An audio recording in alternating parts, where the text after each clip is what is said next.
We start off in a mental hospital, and Sid is a young woman who has been diagnosed with an antisocial anxiety disorder, and has been told a lot of things about herself, I think, that she's maybe begun to believe or maybe even begun to start questioning. So we meet her at this sort of like big turning point in her life as a young woman, asking herself, well, what is it about myself that makes me special and unique? And maybe it's not wrong and bad, but maybe it's special and unique.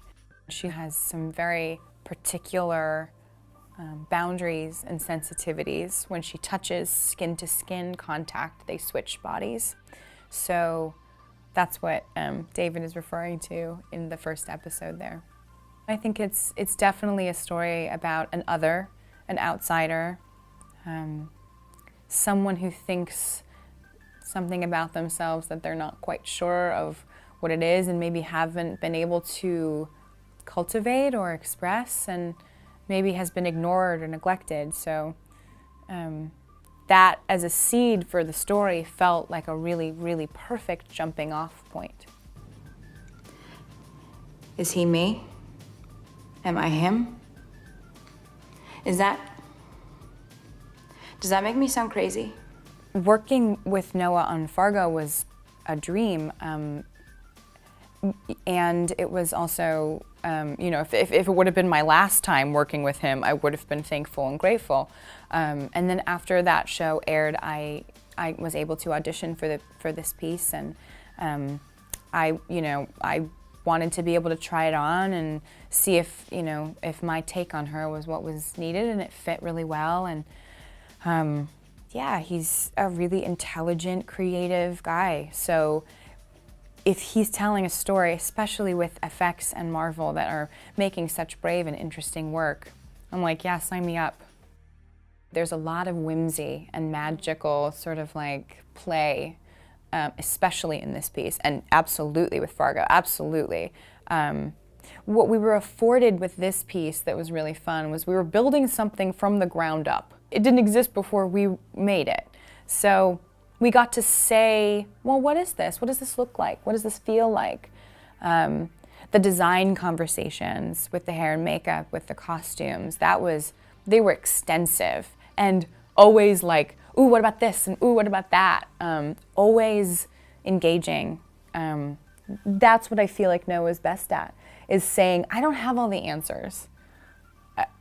I don't expect you to have all the answers. I have really good questions and really good sort of starting points.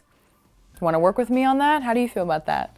And so therefore you're like, well, then I have 10 ideas. I don't know which one you want, but I have 10 of them, right? And you show him an array, and he goes, well, and you kind of pick and choose. But then you're thinking, your imagination and your curiosity is so engaged that you can't help but sort of like give all you can.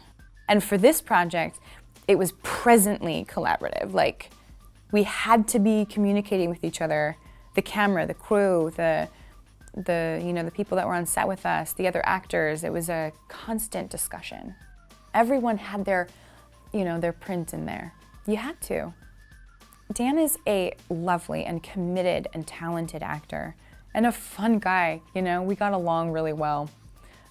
He's just a chill guy. Like we ate a lot of the same food and all get meals together, and he just wants to hang out, and I love him. He's amazing. They're looking for us. I was aware of sort of the origin of the character and where that began in the 1985 New Mutants comic books. And I also felt like we were not saying yes or no to anything. We were sort of letting it all just sort of be open and available to us. So I'm not quite sure what the blend and crossover will be. And I don't know, I think it'll just be if it feeds into the story and if it really helps kind of tell our narrative, then we'll welcome it, I suppose. Quickly, I kind of narrowed in on what was really helpful for me, like looking at the drawings, for example, was really, really helpful for me. The colors and the emotion and the violence, or the wild pictures of his hair and those were really inspiring to me. The narratives, the stories, we don't follow. So it was fun to read and interesting to kind of like go, oh, that's kind of about that and that's kind of about that. But we're sort of doing an adaptation of this young man. We're having a romance of the mind. I like that. What an Easter egg for me to find. Like, truly, I'm like, that sounds kind of familiar. What is that? And I quickly kind of went on a spree of Pink Floyd. I wasn't a huge fan, and now I am. I mean, what gorgeous music. And the way that they made that album, The Dark Side of the Moon, I know inspired Jeff Russo, our composer, and Noah, sort of for the sound landscape of the piece, but also the story of Syd Barrett, you know, what his relationships were with the people that he was working with, and what a young, talented, troubled guy. For me, that was just as helpful as the comics.